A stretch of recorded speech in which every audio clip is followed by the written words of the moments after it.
कृष्णाय वासुदेवाय हरये परमात्मने प्रणतः क्लेशनाशाय गोविन्दाय नमो नमः। ओम अच्युताय नमः, ओम अनंताय नमः, ओम गोविंदाय नमः। जय जय श्री राधे।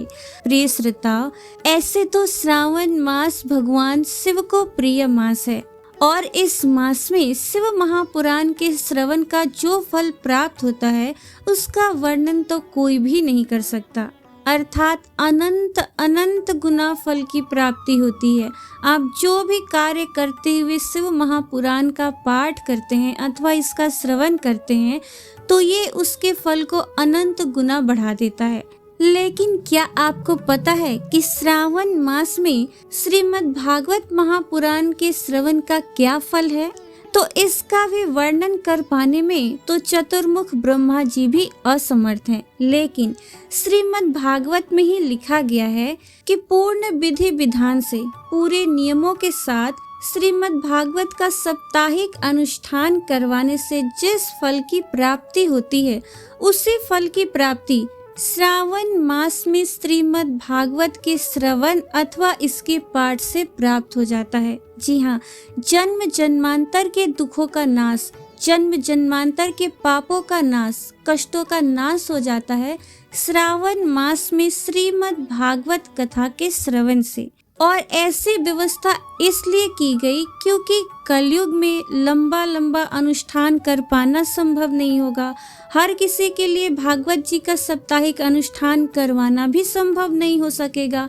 तो क्या उन जीवों का कल्याण नहीं होगा? तो बिल्कुल होगा। उनके लिए श्रावण मास, कार्तिक मास और माघ मास का वर्णन किया गया है कि इन मासों में भी यदि प्रतिदिन कोई श्रीमद् भागवत जी का पाठ अथवा श्रवण कर लेता है तो उसे उसी फल की प्राप्ति होती है जिस फल की प्राप्ति भागवत जी के साप्ताहिक अनुष्ठान से होती है। तो आइए आज से प्रारंभ करते हैं श्रावण मास में श्रीमद् भागवत महापुराण के इस पवित्र यात्रा का। आज से हम श्रीमद् भागवत महापुराण के दसम स्कंद का श्रवण करेंगे। दसम स्कंद मैंने इसलिए चुना क्योंकि अगर श्रीमद् भागवत स्वयं श्री कृष्ण है तो दसम स्कंद श्री कृष्ण का प्राण है।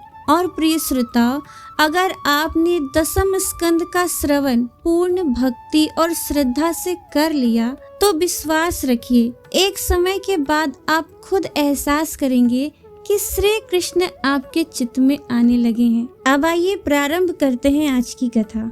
दसम स्कंद के पहले अध्याय में भगवान के द्वारा पृथ्वी को आश्वासन, वसुदेव देवकी का विवाह और कंस के द्वारा देवकी के 6 पुत्रों की हत्या का वर्णन किया गया है। राजा परीक्षित ने पूछा, भगवान आपने चंद्र वंश और सूर्य वंश के विस्तार तथा दोनों वंशों के राजाओं का अत्यंत अद्भुत चरित्र वर्णन किया।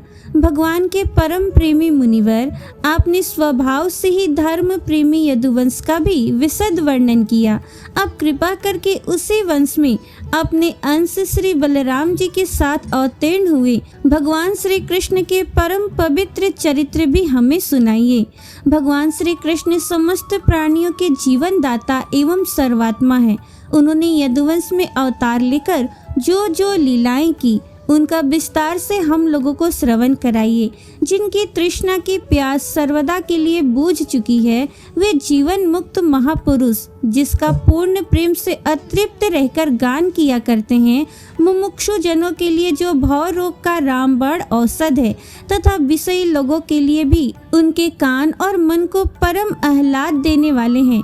भगवान श्री कृष्ण चंद्र के ऐसे सुंदर, सुखद, रसीले गुणानुवाद से पशुघाती अथवा आत्मघाती मनुष्य के अतिरिक्त और ऐसा कौन है जो विमुख हो जाए, उससे प्रीति ना करे। श्री कृष्ण तो मेरे कुलदेव ही हैं। जब कुरुक्षेत्र में महाभारत युद्ध हो रहा था और देवताओं को भी जीत लेने वाले भीष्म पितामह आदि अतिरथियों से मेरे दादा पांडवों का युद्ध हो रहा था, उस समय कौरवों की सेना उनके लिए अपार समुद्र के समान थी जिसमें भीष्म आदि वीर बड़े बड़े मच्छों को भी निगल जाने वाले तिमिंगिल मच्छों की भांति भय उत्पन्न कर रहे थे। परंतु मेरे स्वनाम धन्य पितामह भगवान श्री कृष्ण के चरण कमलों की नौका का आश्रय लेकर उस समुद्र को अनायास ही पार कर गए। ठीक वैसे ही जैसे कोई मार्ग में चलता हुआ स्वभाव से ही बछड़े के खुर का गड्ढा पार कर जाए। महाराज, मेरा ये शरीर जो आपके सामने है तथा जो कौरव और पांडव दोनों ही वंशों का एकमात्र सहारा था, अश्वत्थामा के ब्रह्मास्त्र से जल चुका था। उस समय मेरी माता जब भगवान की शरण में गईं, तब उन्होंने हाथ में चक्र लेकर मेरी माता के गर्भ में प्रवेश किया और मेरी रक्षा की। केवल मेरी ही बात नहीं, वे समस्त शरीरधारियों के भीतर आत्म रूप से रहकर अमृतत्व का दान कर रहे हैं और बाहर काल रूप से रहकर मृत्यु का। मनुष्य के रूप में प्रतीत होना ये तो उनकी एक लीला है। आप उन्हीं की ऐश्वर्य और माधुर्य से परिपूर्ण लीलाओं का वर्णन कीजिए। भगवान, आपने अभी बताया था कि बलराम जी रोहिणी के पुत्र थे। इसके बाद देवकी के पुत्रों में भी आपने उनकी गणना की।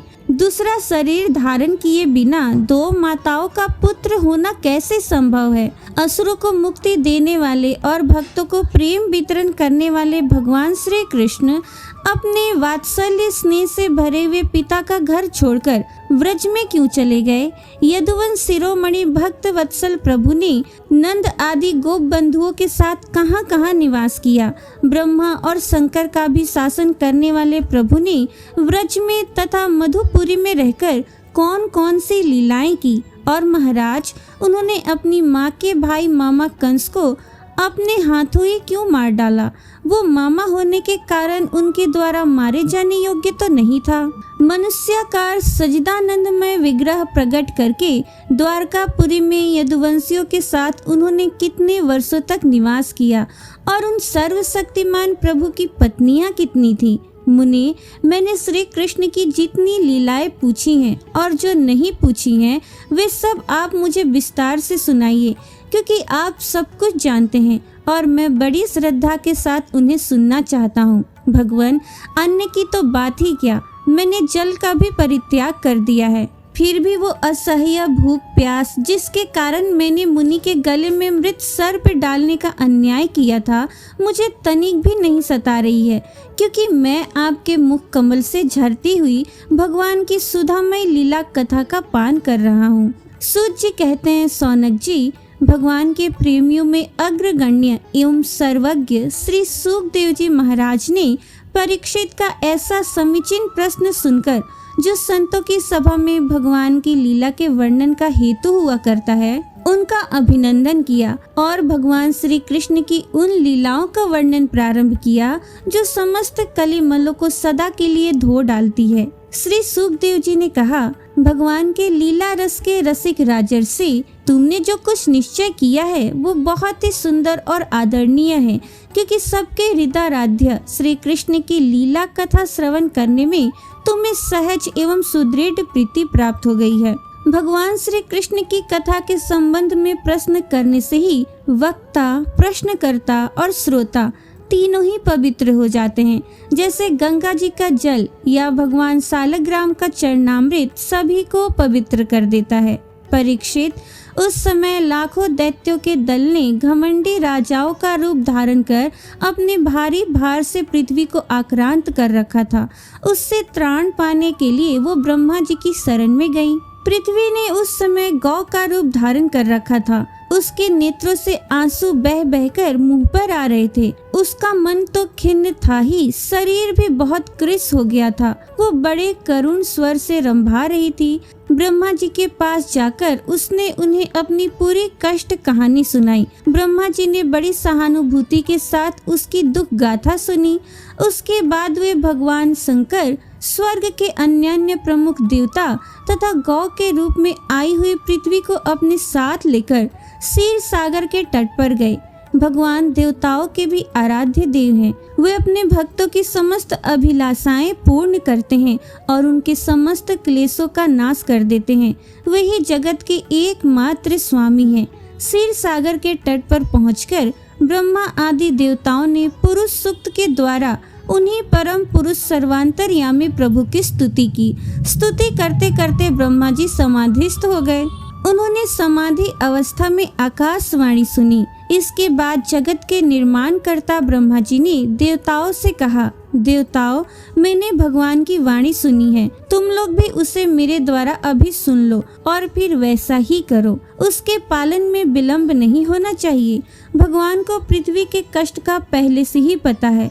वे ईश्वरों के भी ईश्वर हैं, अतः अपनी काल शक्ति के द्वारा पृथ्वी का भार हरण करते हुए वे जब तक पृथ्वी पर लीला करे तब तक तुम लोग भी अपने अपने अंशों के साथ यदुकुल में जन्म लेकर उनके लीला में सहयोग दो। वसुदेव जी के घर स्वयं पुरुषोत्तम भगवान प्रकट होंगे। उनकी और उनकी प्रियतमा श्री राधा की सेवा के लिए देवांगनाएं जन्म ग्रहण करें। स्वयं प्रकाश भगवान शेष भी, जो भगवान की कला होने के कारण अनंत हैं, अनंत का अंश भी अनंत ही होता है और जिसके सहस्र मुख है, भगवान के प्रिय कार्य करने के लिए उनसे पहले ही उनके बड़े भाई के रूप में अवतार ग्रहण करेंगे। भगवान की वो ऐश्वर्यशालिनी योग माया भी, जिसने सारे जगत को मोहित कर रखा है, उनकी आज्ञा से उनकी लीला के कार्य संपन्न करने के लिए अंश रूप से अवतार ग्रहण करेंगी। श्री सुखदेव जी कहते हैं, परीक्षित, प्रजापतियों के स्वामी भगवान ब्रह्मा जी ने देवताओं को इस प्रकार आज्ञा दी और पृथ्वी को समझा बुझाकर ढाढ़स बंधाया। इसके बाद वे अपने परम धाम को चले गए। प्राचीन काल में यदुवंशी राजा थे सूरसेन।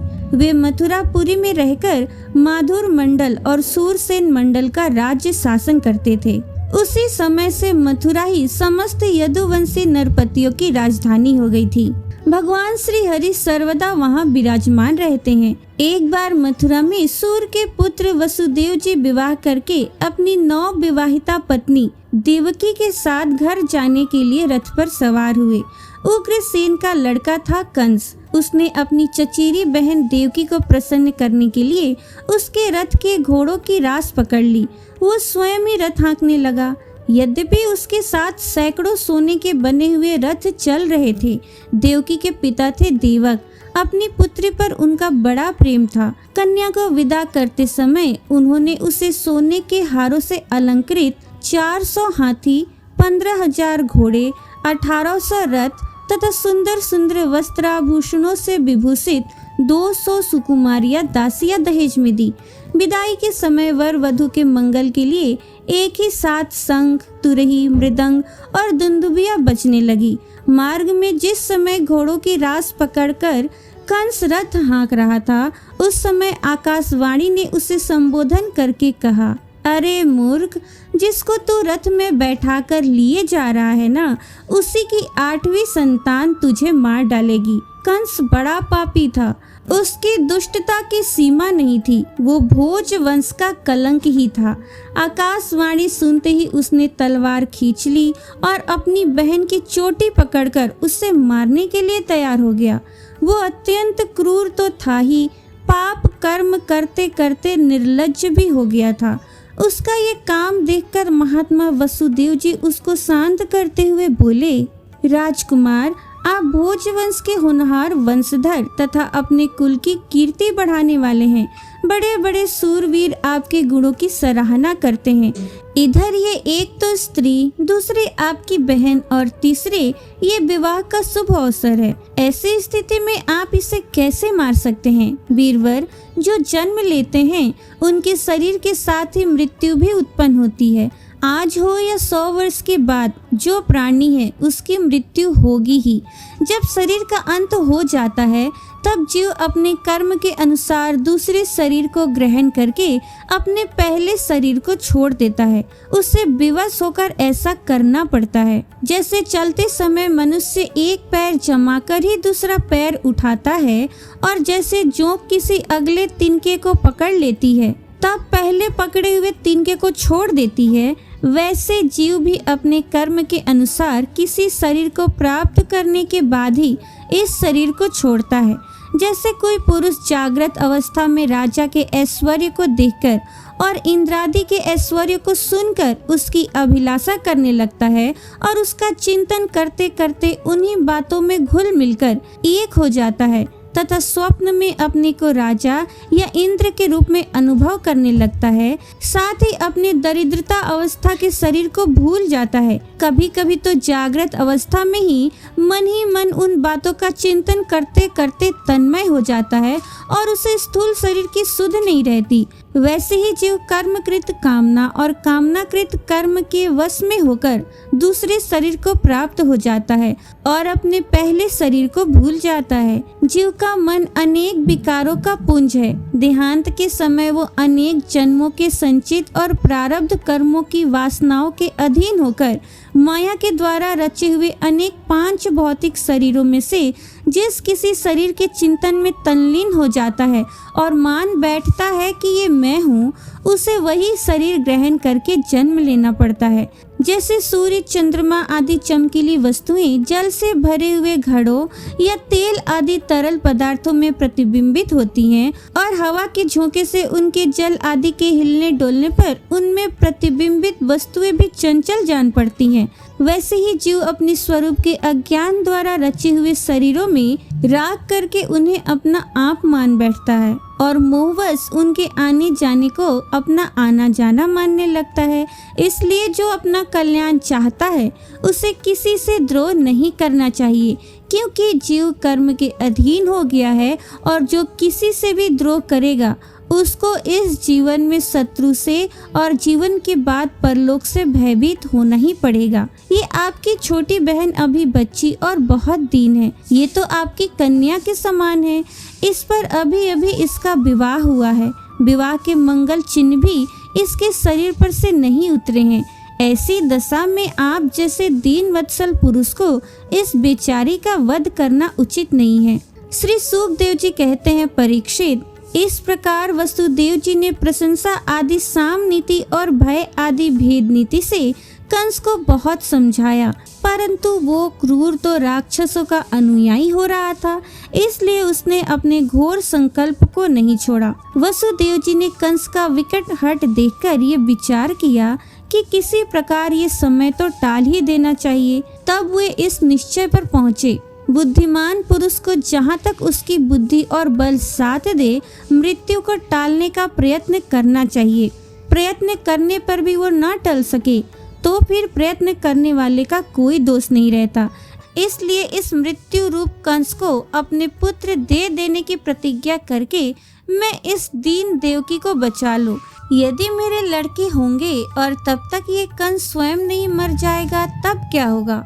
संभव है उल्टा ही हो, मेरा लड़का ही इसे मार डाले, क्योंकि विधाता के विधान का पार पाना बहुत कठिन है। मृत्यु सामने आकर भी टल जाती है और टली हुई भी लौट आती है।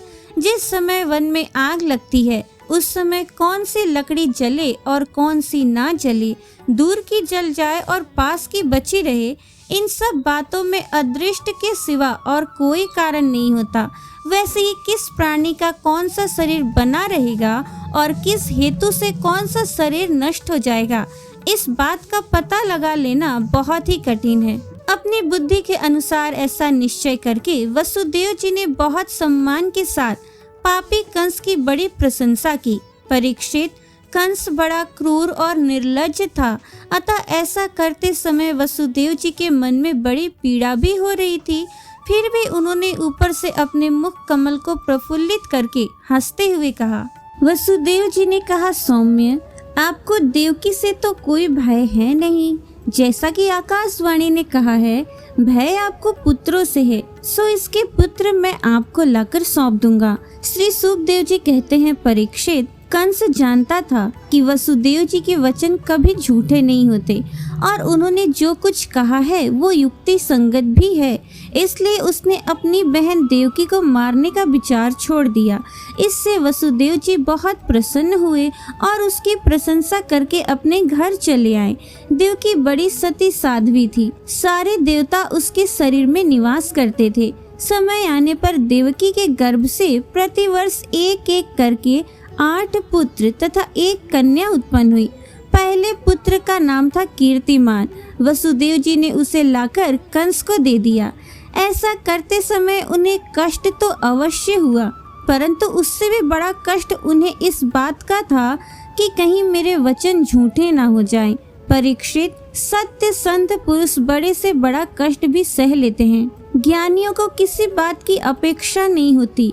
नीच पुरुष बुरे से बुरे काम भी कर सकते हैं और जो जितेंद्रिय हैं, जिन्होंने भगवान को हृदय में धारण कर रखा है, वे सब कुछ त्याग सकते हैं। जब कंस ने देखा कि वसुदेव जी का अपने पुत्र के जीवन और मृत्यु में समान भाव है एवं वे सत्य में पूर्ण निष्ठावान भी हैं, तब वो बहुत प्रसन्न हुआ और उनसे हंसकर बोला, वसुदेव जी, आप इस नन्हे से सुकुमार बालक को ले जाइए। इससे मुझे कोई भय नहीं है, क्योंकि आकाशवाणी ने तो ऐसा कहा था कि देवकी के 8वें गर्भ से जो संतान उत्पन्न होगी उससे मेरी मृत्यु होगी। वसुदेव जी ने कहा ठीक है और उस बालक को लेकर वे लौट आए। परंतु उन्हें मालूम था कि कंस बड़ा दुष्ट है और उसका मन उसके हाथ में नहीं है, वो किसी भी क्षण बदल सकता है, इसलिए उन्होंने उसकी बात पर विश्वास नहीं किया। परीक्षित, इधर भगवान नारद कंस के पास आए और उससे बोले कि कंस,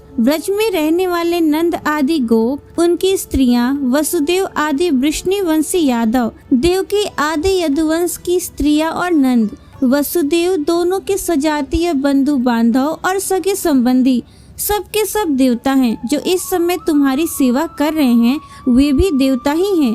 उन्होंने ये भी बतलाया कि दैत्यों के कारण पृथ्वी का भार बढ़ गया है, इसलिए देवताओं की ओर से अब उनके वध की तैयारी की जा रही है।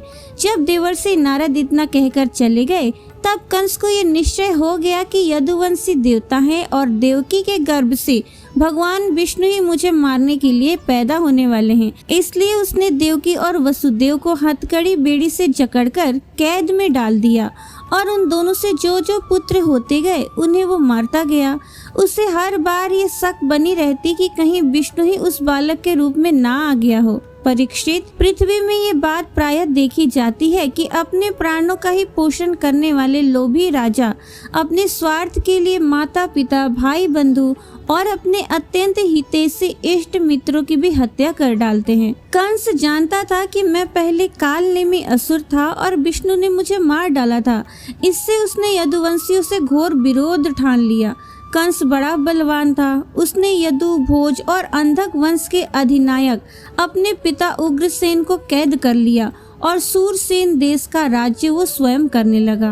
प्रिय श्रोताओ, श्रीमद् भागवत महापुराण के 10वें स्कंद का पहला अध्याय समाप्त हुआ। अब सुनिए श्रीमद् भागवत महापुराण के 10वें स्कंद का दूसरा अध्याय।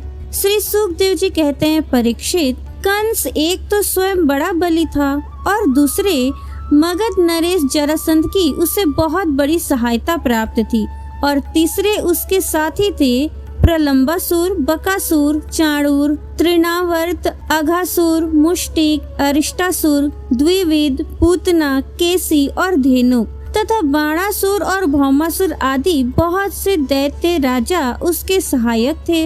इनको साथ लेकर वो यदुवंशियों को नष्ट करने लगा। वे लोग भयभीत होकर कुरु, पंचाल, केकय, साल्व, विदर्भ, निषद, विदेह और कौशल आदि देशों में जा बसे। कुछ लोग ऊपर ऊपर से उसके मन के अनुसार काम करते हुए उसी की सेवा में लगे रहे। जब कंस ने एक एक करके देवकी के 6 बालक मार डाले, तब देवकी के 7वें गर्भ में भगवान के अंश स्वरूप श्री शेष जी, जिन्हें अनंत भी कहते हैं, वे पधारे। आनंद स्वरूप शेष जी के गर्भ में आने के कारण देवकी को स्वाभाविक ही हर्ष हुआ, परंतु कंस शायद इसे भी मार डाले, इस भय से उनका शोक भी बढ़ गया।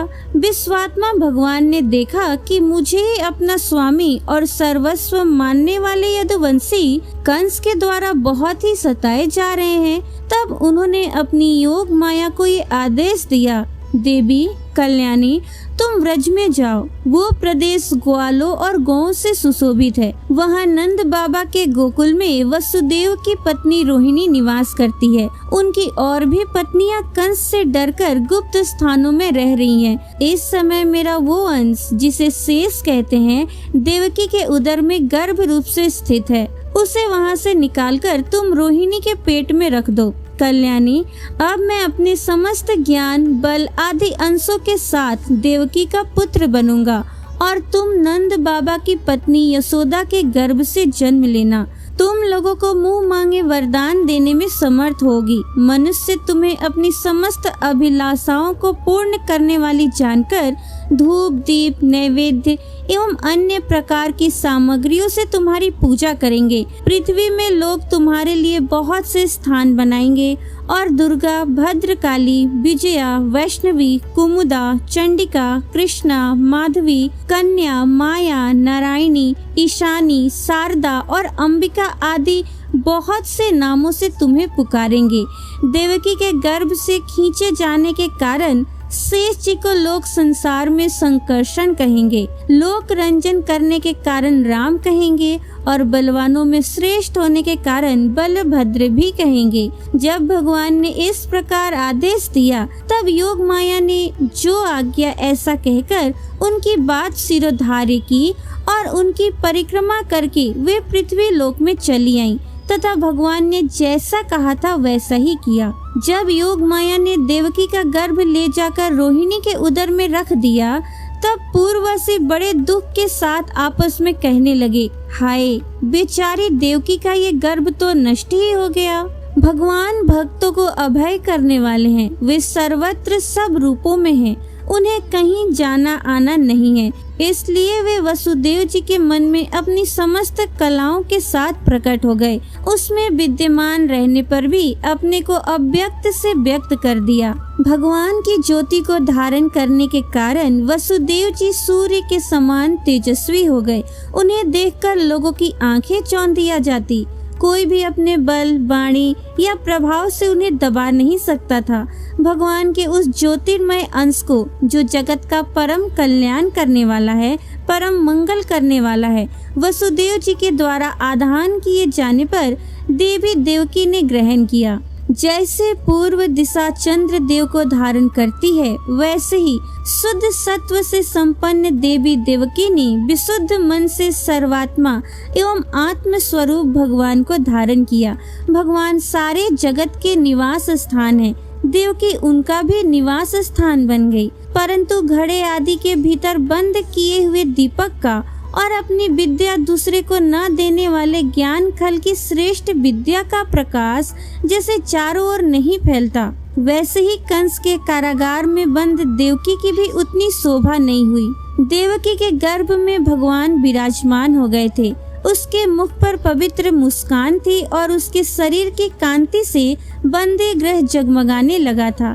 जब कंस ने उसे देखा तब वो मन ही मन कहने लगा, अब की बार मेरे प्राणों के ग्राहक विष्णु ने इसके गर्भ में अवश्य ही प्रवेश किया है, क्योंकि इसके पहले देवकी कभी ऐसी न थी। अब इस विषय में शीघ्र से शीघ्र मुझे क्या करना चाहिए? देवकी को मारना तो ठीक ना होगा, क्योंकि वीर पुरुष स्वार्थवश अपने पराक्रम को कलंकित नहीं करते। एक तो ये स्त्री है, दूसरी बहन और तीसरी गर्भवती है। इसको मारने से तो तत्काल ही मेरी कीर्ति, लक्ष्मी और आयु नष्ट हो जाएगी। वो मनुष्य तो जीवित रहने पर भी मरा हुआ ही है, जो अत्यंत क्रूरता का व्यवहार करता है। उसकी मृत्यु के बाद भी लोग उसे गाली देते हैं। इतना ही नहीं, वो देहाभिमानियों के योग्य घोर नरक में भी अवश्य जाता है। यद्यपि कंस देवकी को मार सकता था, किंतु स्वयं ही वो इस अत्यंत क्रूरता के विचार से निवृत्त हो गया। अब भगवान के प्रति दृढ़ वैर का भाव मन में गांठकर उनके जन्म की प्रतीक्षा करने लगा। वो उठते बैठते, खाते पीते, सोते जागते और चलते फिरते सर्वदा ही श्री कृष्ण के चिंतन में लगा रहता। जहाँ उसकी आंखें पड़ती, जहाँ कुछ खड़का होता, वहाँ उसे श्री कृष्ण दिख जाते। इस प्रकार उसे सारा जगत ही श्री कृष्णमय दिखने लगा। परीक्षित, भगवान शंकर और ब्रह्मा जी कंस के कैद खाने में आए। उनके साथ अपने अनुचरों के सहित समस्त देवता और नारद आदि ऋषि भी थे।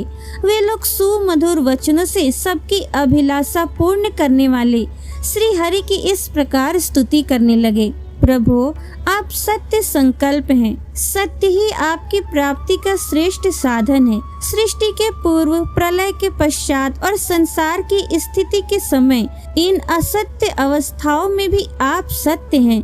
पृथ्वी, जल, तेज, वायु और आकाश, इन 5 दृश्यमान सत्यों के आप ही कारण हैं और उनमें अंतर्यामी रूप से विराजमान भी हैं। आप इस दृश्यमान जगत के परमार्थ स्वरूप हैं। आप ही मधुर वाणी और समदर्शन के प्रवर्तक हैं। भगवान, आप तो बस सत्य स्वरूप ही हैं।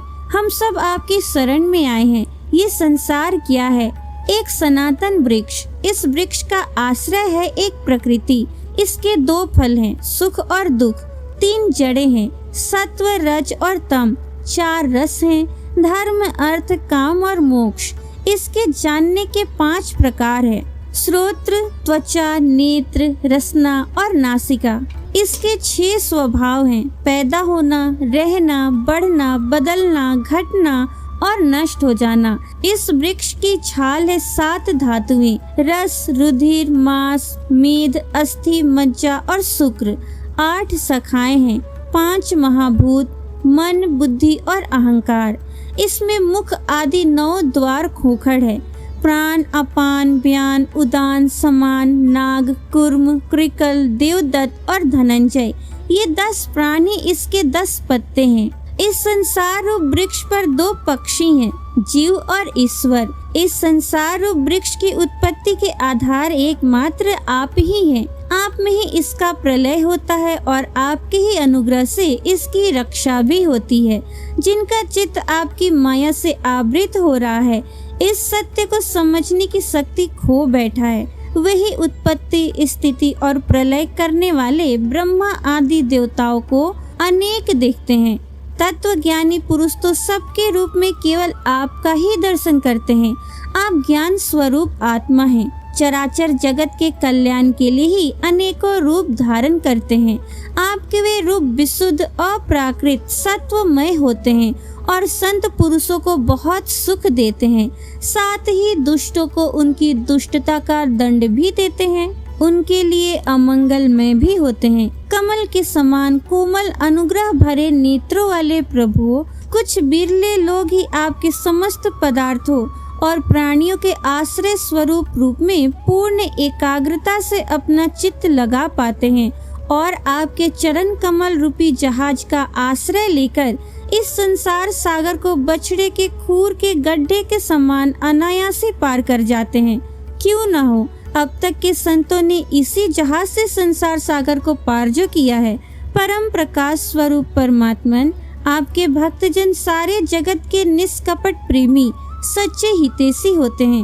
वे स्वयं तो इस भयंकर और कष्ट से पार करने योग्य संसार सागर को पार कर ही जाते हैं, किंतु औरों के कल्याण के लिए भी वे यहाँ आपके चरण कमलों की नौका स्थापित कर जाते हैं। वास्तव में सत्पुरुषों पर आपकी महान कृपा है।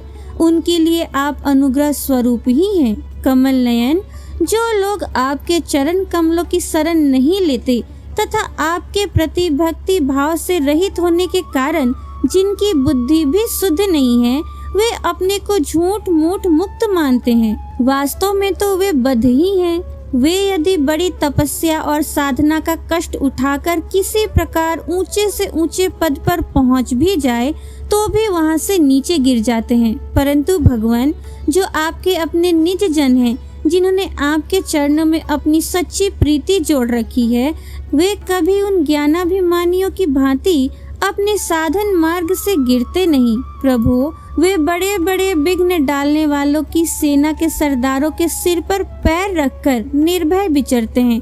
कोई भी विघ्न उनके मार्ग में रुकावट नहीं डाल सकते, क्योंकि उनके रक्षक आप जो हैं। आप संसार की स्थिति के लिए समस्त देहधारियों को परम कल्याण प्रदान करने वाला विशुद्ध सत्वमय सजिदानंदमय परम दिव्य मंगल विग्रह प्रकट करते हैं। उस रूप के प्रकट होने से ही आपके भक्त वेद, कर्म कांड, अष्टांग योग, तपस्या और समाधि के द्वारा आपकी आराधना करते हैं। बिना किसी आश्रय के वे किसकी आराधना करेंगे? प्रभु, आप सबके विधाता हैं। यदि आपका ये विशुद्ध सत्वमय निज स्वरूप न हो तो अज्ञान और उसके द्वारा होने वाले भेदभाव को नष्ट करने वाला अपरोक्ष ज्ञान ही किसी को नहीं होगा। जगत में दिखने वाले तीनों गुण आपके हैं और आपके द्वारा ही प्रकाशित होते हैं, ये सत्य है। परंतु इन गुणों की प्रकाशक वृत्तियों से आपके स्वरूप का केवल अनुमान ही होता है, वास्तविक स्वरूप का साक्षात्कार नहीं होता। आपके स्वरूप का साक्षात्कार तो आपके इस विशुद्ध सत्व में स्वरूप की सेवा करने पर आपकी कृपा से ही होता है। भगवान, मन और वेद वाणी के द्वारा केवल आपके स्वरूप का अनुमान मात्र होता है, क्योंकि आप उनके द्वारा दृश्य नहीं, उनके साक्षी हैं। इसलिए आपके गुण, जन्म और कर्म आदि के द्वारा आपके नाम और रूप का निरूपण नहीं किया जा सकता। फिर भी प्रभु, आपके भक्तजन उपासना आदि क्रिया योगों के द्वारा आपका साक्षात्कार तो करते ही हैं। जो पुरुष आपके मंगलमय नामों और रूपों का श्रवण, कीर्तन, स्मरण और ध्यान करता है और आपके चरण कमलों की सेवा में ही अपना चित्त लगाए रहता है, उसे फिर जन्म मृत्यु रूप संसार के चक्र में नहीं आना पड़ता। संपूर्ण दुखों के हरने वाले भगवान, आप सर्वेश्वर हैं। ये पृथ्वी तो आपका चरण कमल ही है। आपके अवतार से इसका भार दूर हो गया। धन्य है प्रभु, हमारे लिए ये बड़े सौभाग्य की बात है कि हम लोग आपके सुंदर सुंदर चिन्हों से युक्त चरण कमलों के द्वारा विभूषित पृथ्वी को देखेंगे और स्वर्ग लोक को भी आपकी कृपा से कृतार्थ देखेंगे। प्रभु, आप अजन्मा हैं। यदि आपके जन्म के कारण के संबंध में हम कोई तर्क ना करें तो यही कह सकते हैं कि ये आपका एक लीला विनोद है। ऐसा कहने का कारण ये है कि आप द्वैत के लेस से रहित सर्वाधिष्ठान स्वरूप हैं और इस जगत की उत्पत्ति, स्थिति तथा प्रलय अज्ञान के द्वारा आप में आरोपित है। प्रभु, आपने जैसे अनेकों बार मत्स्य, हयग्रीव, कच्छप, नृसिंह, वाराह, हंस, राम, परशुराम और वामन अवतार धारण करके हम लोगों की और तीनों लोगों की रक्षा की है, वैसे ही आप इस बार भी पृथ्वी का भार हरण कीजिए। यदुनंदन, हम आपके चरणों में वंदना करते हैं। सभी देवी देवताओं ने देवकी जी को संबोधित करके कहा, माता जी, ये बड़े सौभाग्य की बात है कि आपकी कोख में हम सबका कल्याण करने के लिए स्वयं भगवान पुरुषोत्तम अपने ज्ञान, बल आदि अंशों के साथ पधारे हैं। अब आप कंस से तनिक भी डरिए मत। अब तो वो कुछ ही दिनों का मेहमान है। आपका पुत्र यदुवंश की रक्षा करेगा। श्री सुखदेव जी कहते हैं, परीक्षित, ब्रह्मा आदि देवताओं ने इस प्रकार भगवान की स्तुति की। उनका रूप ये है, इस प्रकार निश्चित रूप से तो कहा नहीं जा सकता। सब अपनी अपनी मति के अनुसार उसका निरूपण करते हैं। इसके बाद ब्रह्मा और शंकर जी को आगे करके देवगण स्वर्ग चले गए। प्रिय श्रोताओ, श्रीमद् भागवत महापुराण के 10वें स्कंद का दूसरा अध्याय यहीं पर समाप्त हुआ। अब सुनिए श्रीमद् भागवत महापुराण के 10वें स्कंद का तीसरा अध्याय। श्री सुखदेव जी कहते हैं, परीक्षित, अब समस्त शुभ गुणों से युक्त बहुत सुहावना समय आया। रोहिणी नक्षत्र था। आकाश के सभी नक्षत्र, ग्रह और तारे शांत और सौम्य हो गए थे। दिशाएं स्वच्छ और प्रसन्न थीं। निर्मल आकाश में तारे जगमगा रहे थे। पृथ्वी के बड़े बड़े नगर, छोटे छोटे गांव, अहीरों की बस्तियां और हीरे आदि की खानें मंगलमय हो रही थीं। नदियों का जल निर्मल हो गया। रात्रि के समय भी सरोवरों में कमल खिल रहे थे।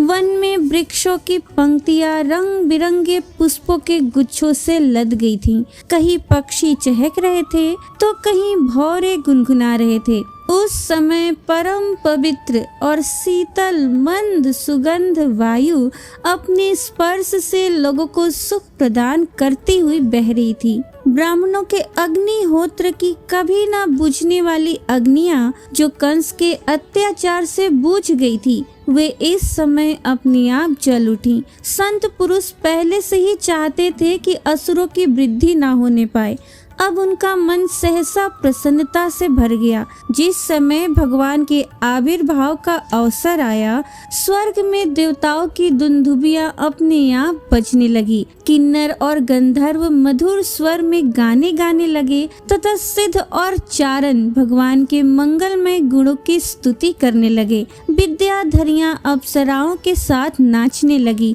बड़े बड़े देवता और ऋषि मुनि आनंद से भरकर पुष्पों की वर्षा करने लगे। जल से भरे हुए बादल समुद्र के पास जाकर धीरे धीरे गर्जना करने लगे। जन्म मृत्यु के चक्र से छुड़ाने वाले जनार्दन के अवतार का समय था निशीथ काल। चारों ओर अंधकार का साम्राज्य था।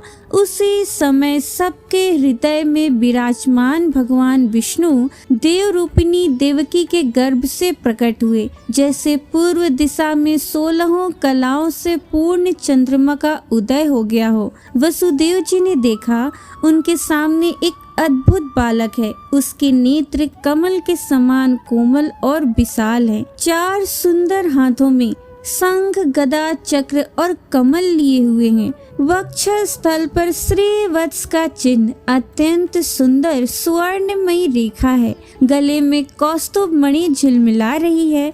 वर्षकालीन मेघ के समान परम सुंदर श्यामल शरीर पर मनोहर पीतांबर फहरा रहा है। बहुमूल्य वैदूर्य मणि के किरीट और कुंडल की कांति से सुंदर सुंदर घुंघराले बाल सूर्य की किरणों के समान चमक रहे हैं। कमर में चमचमाती करधनी की लड़ियां लटक रही हैं। बाहों में बाजूबंद और कलाइयों में कंकड़ शोभायमान हो रहे हैं। इन सब आभूषणों से सुशोभित बालक के अंग अंग से अनोखी छटा छिटक रही है। जब वसुदेव जी ने देखा कि मेरे पुत्र के रूप में तो स्वयं भगवान ही आए हैं, तब पहले तो उन्हें असीम आश्चर्य हुआ। फिर आनंद से उनकी आंखें खिल उठी। उनका रोम रोम परमानंद में मग्न हो गया। श्री कृष्ण का जन्मोत्सव मनाने की उतावली में उन्होंने उसी समय ब्राह्मणों के लिए 10,000 गायों का संकल्प कर दिया। परीक्षित, भगवान श्री कृष्ण अपनी अंग कांति से सूतिका गृह को जगमग कर रहे थे।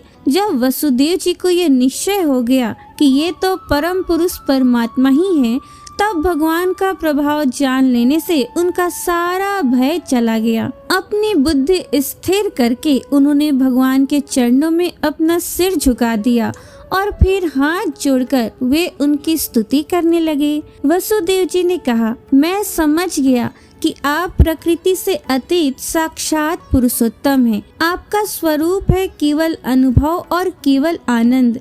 आप समस्त बुद्धियों के एकमात्र साक्षी हैं। आप ही सर्ग के आदि में अपनी प्रकृति से इस त्रिगुण में जगत की सृष्टि करते हैं। फिर भी उसमें प्रविष्ट न होने पर भी आप प्रविष्ट के समान जान पड़ते हैं। जैसे जब तक महत्त्व आदि कारण तत्व पृथक पृथक रहते हैं, तब तक उनकी शक्ति भी पृथक पृथक होती है। जब वे इंद्रियादि 16 विकारों के साथ मिलते हैं, तब वे इस ब्रह्मांड की रचना करते हैं और इसे उत्पन्न करके इसी में अनुप्रविष्ट से जान पड़ते हैं। परंतु सच्ची बात तो ये है कि वे किसी भी पदार्थ में प्रवेश करते ही नहीं। ऐसा होने का कारण ये है कि उनसे बनी हुई जो भी वस्तु है, उसमें वे पहले से ही विद्यमान रहते हैं। ठीक वैसे ही बुद्धि के द्वारा केवल गुणों के लक्षणों का ही अनुमान किया जाता है और इंद्रियों के द्वारा केवल गुणमय विषयों का ही ग्रहण होता है। यद्यपि आप उनमें रहते हैं, फिर भी उन गुणों के ग्रहण से आपका ग्रहण नहीं होता। इसका कारण ये है कि आप सब कुछ हैं, सबके अंतर्यामी हैं और परमार्थ सत्य आत्म स्वरूप हैं। गुणों का आवरण आपको ढक नहीं सकता, इसलिए आप में न बाहर है न भीतर। फिर आप किसमें प्रवेश करेंगे? इसलिए प्रवेश न करने पर भी आप प्रवेश किए हुए के समान दिखते हैं। जो अपने इन दृश्य गुणों को अपने से पृथक मानकर सत्य समझता है, वो अज्ञानी है, क्योंकि विचार करने पर ये देह गेह आदि पदार्थ वाग विलास के सिवा और कुछ सिद्ध नहीं होते। विचार के द्वारा जिस वस्तु का अस्तित्व सिद्ध नहीं होता, बल्कि जो बाधित हो जाती है, उसको सत्य मानने वाला पुरुष बुद्धिमान कैसे हो सकता है? प्रभु, कहते हैं कि आप स्वयं समस्त क्रियाओं, गुणों और विकारों से रहित हैं, फिर भी इस जगत की सृष्टि, स्थिति और प्रलय आपसे ही होते हैं। ये बात परम ऐश्वर्यशाली परब्रह्म परमात्मा आपके लिए असंगत नहीं है, क्योंकि तीनों गुणों के आश्रय आप ही हैं। इसलिए उन गुणों के कार्य आदि का आप में ही आरोप किया जाता है। आप ही तीनों लोगों की रक्षा करने के लिए अपनी माया से सत्वमय शुक्ल वर्ण धारण करते हैं, उत्पत्ति के लिए रजा प्रधान रक्त वर्ण और प्रलय के समय तमोगुण प्रधान कृष्ण वर्ण स्वीकार करते हैं। प्रभु, आप सर्वशक्तिमान और सबके स्वामी हैं। इस संसार की रक्षा के लिए ही आपने मेरे घर पे अवतार लिया है। आजकल कोटि कोटि असुर सेनापतियों ने राजा का नाम धारण कर रखा है और अपने अधीन बड़ी बड़ी सेनाएं कर रखी हैं। आप उन सब का संहार करेंगे। देवताओं के भी आराध्य देव प्रभु, ये कंस बड़ा दुष्ट है। इसे जब मालूम हुआ कि आपका अवतार हमारे घर पर होने वाला है, तब उसने आपके भय से आपके बड़े भाइयों को मार डाला। अभी उसके दूत आपके अवतार का समाचार उसे सुनाएंगे और वो अभी अभी हाथ में शस्त्र लेकर दौड़ा आएगा। श्री सुखदेव जी कहते हैं, परीक्षित, इधर देवकी ने देखा कि मेरे पुत्र में तो पुरुषोत्तम भगवान के सभी लक्षण मौजूद हैं। पहले तो उन्हें कंस से कुछ भय मालूम हुआ, परंतु फिर वे बड़े पवित्र भाव से मुस्कुराती हुई स्तुति करने लगी। माता देवकी ने कहा, प्रभु,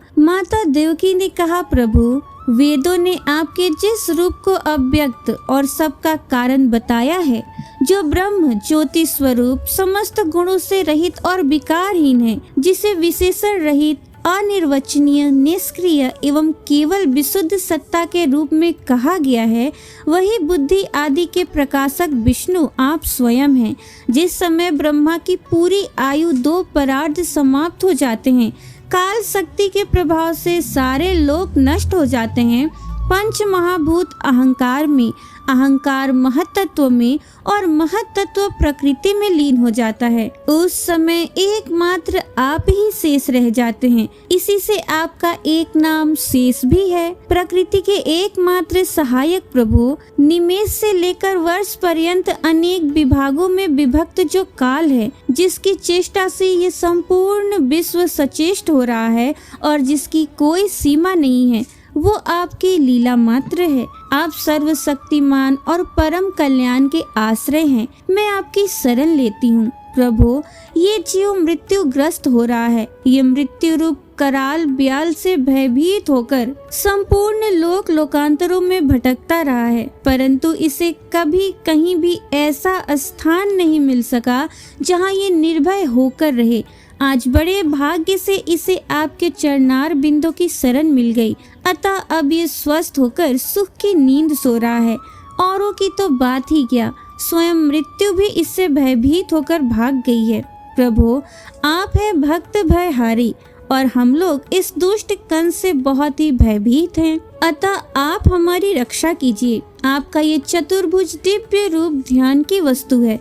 इसे केवल मांस मज्जामय शरीर पर ही दृष्टि रखने वाले देहाभिमानी पुरुषों के सामने प्रकट मत कीजिए। मधुसूदन, इस पापी कंस को ये बात मालूम ना हो कि आपका जन्म मेरे गर्भ से हुआ है। मेरा धैर्य टूट रहा है। आपके लिए मैं कंस से बहुत डर रही हूँ। विश्वात्मन, आपका ये रूप अलौकिक है। आप शंख चक्र गदा और कमल की शोभा से युक्त अपना ये चतुर्भुज रूप छिपा लीजिए। प्रलय के समय आप इस संपूर्ण विश्व को अपने शरीर में वैसे ही स्वाभाविक रूप से धारण करते हैं जैसे कोई मनुष्य अपने शरीर में रहने वाले छिद्र रूप आकाश को। वही परम पुरुष परमात्मा आप मेरे गर्भवासी हुए। ये आपकी अद्भुत मनुष्य लीला नहीं तो और क्या है। श्री भगवान ने कहा, देवी, स्वयंभू मनवंतर में जब तुम्हारा पहला जन्म हुआ था, उस समय तुम्हारा नाम था प्रश्नि और ये वसुदेव सुतपा नाम के प्रजापति थे। तुम दोनों के हृदय बड़े ही शुद्ध थे। जब ब्रह्मा जी ने तुम दोनों को संतान उत्पन्न करने की आज्ञा दी, तब तुम लोगों ने इंद्रियों का दमन करके उत्कृष्ट तपस्या की। तुम दोनों ने वर्षा, वायु, घाम, शीत उष्ण आदि काल के विभिन्न गुणों को सहन किया और प्राणायाम के द्वारा अपने मन के मल को धो डाले। तुम दोनों कभी सूखे पत्ते खा लेते और कभी हवा पीकर ही रह जाते। तुम्हारा चित्त बड़ा शांत था। इस प्रकार तुम लोगों ने मुझसे अभीष्ट वस्तु प्राप्त करने की इच्छा से मेरी आराधना की। मुझ में चित्त लगाकर ऐसा परम दुष्कर और घोर तप करते करते देवताओं के 12,000 वर्ष बीत गए। पुण्यमयी देवी, उस समय मैं तुम दोनों पर प्रसन्न हुआ, क्योंकि तुम दोनों ने तपस्या, श्रद्धा और प्रेममयी भक्ति से अपने हृदय में नित्य निरंतर मेरी भावना की थी। उस समय तुम दोनों की अभिलाषा पूर्ण करने के लिए वर देने वालों का राजा मैं इसी रूप से तुम्हारे सामने प्रकट हुआ। जब मैंने कहा कि तुम्हारी जो इच्छा हो मुझसे मांग लो, तब तुम दोनों ने मेरे जैसा पुत्र मांगा। उस समय तक विषय भोगों से तुम लोगों का कोई संबंध नहीं हुआ था, तुम्हारे कोई संतान भी नहीं थी। इसलिए मेरी माया से मोहित होकर तुम दोनों ने मुझसे मोक्ष भी नहीं मांगा। तुम्हें मेरे जैसा पुत्र होने का वर प्राप्त हो गया और मैं वहां से चला गया। अब सफल मनोरथ होकर तुम लोग विषयों का भोग करने लगे। मैंने देखा कि संसार में शील, स्वभाव, उदारता तथा अन्य गुणों में मेरे जैसा दूसरा कोई नहीं है। इसलिए मैं ही तुम दोनों का पुत्र हुआ और उस समय मैं पृश्नी गर्भ के नाम से विख्यात हुआ। फिर दूसरे जन्म में तुम हुई अदिति और वसुदेव हुए कश्यप। उस समय भी मैं तुम्हारा पुत्र हुआ। मेरा नाम था उपेंद्र। शरीर छोटा होने के कारण लोग मुझे वामन भी कहते थे। सती देवकी, तुम्हारे इस तीसरे जन्म में भी मैं उसी रूप से फिर तुम्हारा पुत्र हुआ हूँ। मेरी वाणी सर्वदा सत्य होती है। मैंने तुम्हें अपना ये रूप इसलिए दिखला दिया है कि तुम्हें मेरे पूर्व अवतारों का स्मरण हो जाए। यदि मैं ऐसा नहीं करता तो केवल मनुष्य शरीर से मेरे अवतार की पहचान नहीं हो पाती। तुम दोनों मेरे प्रति पुत्र भाव तथा निरंतर ब्रह्म भाव रखना। इस प्रकार वात्सल्य, स्नेह और चिंतन के द्वारा तुम्हें मेरे परम पद की प्राप्ति होगी। श्री सुखदेव जी कहते हैं, भगवान इतना कहकर चुप हो गए। अब उन्होंने अपनी योग माया से पिता माता के देखते देखते तुरंत एक साधारण शिशु का रूप धारण कर लिया। तब वसुदेव जी ने भगवान की प्रेरणा से अपने पुत्र को लेकर सूतिका गृह से बाहर निकलने की इच्छा की। उसी समय नंद पत्नी यशोदा के गर्भ से उस योग माया का जन्म हुआ, जो भगवान की शक्ति होने के कारण उनके समान ही जन्म रहित है। उसी योग माया ने द्वारपाल और पूर्ववासियों की समस्त इंद्रिय वृत्तियों की चेतना हर ली। वे सब के सब अचेत होकर सो गए। बंदी गृह के सभी दरवाजे बंद थे। उनमें बड़े बड़े किवाड़, लोहे की जंजीरें और ताले जड़े हुए थे। उनके बाहर जाना बड़ा ही कठिन था। परंतु वसुदेव जी भगवान श्री कृष्ण को गोद में लेकर ज्यों ही उनके निकट पहुँचे, त्यों ही वे सब दरवाजे आप से आप खुल गए। ठीक वैसे ही जैसे सूर्योदय होते ही अंधकार दूर हो जाता है, उस समय बादल धीरे धीरे गरजकर जल की फुहारें छोड़ रहे थे। इसलिए शेष जी अपने फनों से जल को रोकते हुए भगवान के पीछे पीछे चलने लगे। उन दिनों बार बार वर्षा होती रहती थी। इससे यमुना जी बहुत बढ़ गई थी। उनका प्रवाह गहरा और तेज हो गया था। तरल तरंगों के कारण जल पर फेन ही फेन हो रहा था। सैकड़ों भयानक भंवर पड़ रहे थे। जैसे सीतापति भगवान श्री राम को समुद्र ने मार्ग दे दिया था, वैसे ही यमुना जी ने भगवान को मार्ग दे दिया। वसुदेव जी ने नंद बाबा के गोकुल में जाकर देखा कि सब के सब गोप नींद से अचेत पड़े हुए हैं। उन्होंने अपने पुत्र को यशोदा जी की सैया पर सुला दिया और उनकी नवजात कन्या लेकर वे बंदी गृह में लौट आए।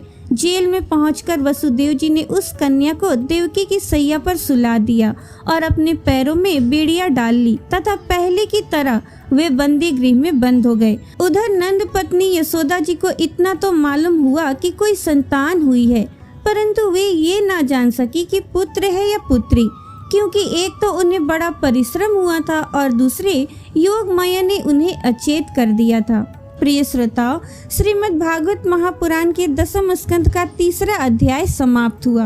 आगे के अध्याय का श्रवण आप कल के वीडियो में जरूर कीजिएगा। अब सुनिए आरती। ओम जय जगदीश हरे, स्वामी जय जगदीश हरे। भक्त जनों के संकट, दास जनों के संकट क्षण में दूर करे। ओम जय जगदीश हरे। जो ध्यावे फल पावे, दुख बिन से मन का। स्वामी दुख बिन से मन का, सुख संपत्ति घर आवे, सुख संपत्ति घर आवे, कष्ट मिटे तन का। ओम जय जगदीश हरे। मात पिता तुम मेरे, शरण गहूँ मैं किसकी। स्वामी शरण गहूँ मैं किसकी, तुम बिन और न दूजा, आस करूँ मैं जिसकी। ओम जय जगदीश हरे।